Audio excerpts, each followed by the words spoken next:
Today, in the field of skincare and cosmetic dermatology, we have a lot of technology available. There's a new technology every day.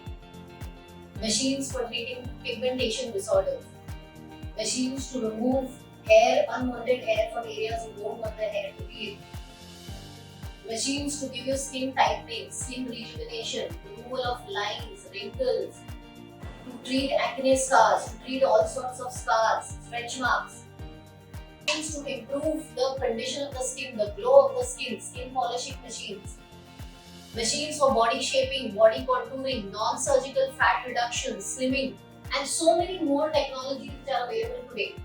All these machines are lasers, they all have softwares installed in them which have been installed into them by humans. Obviously, softwares have been prepared by humans.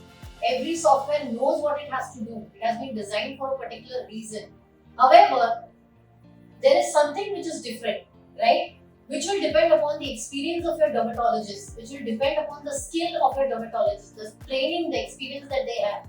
Which software, which laser, which machine has to be used on what skin, how much is the power, what is the intensity, which condition it is to be used in, which condition it cannot be used in, what could be the side effects, what could be the great effects, what could be the after effects. Everything varies a lot, and this cannot be decided by the software.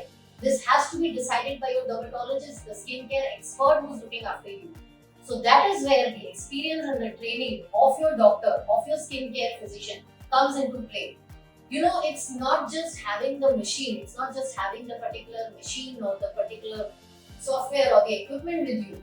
It's also the person behind the machine. It's also the hand, the mind, the training behind the machine, the person who's operating the machine, which makes a difference between a good result and a fabulous result. So choose your doctors wisely.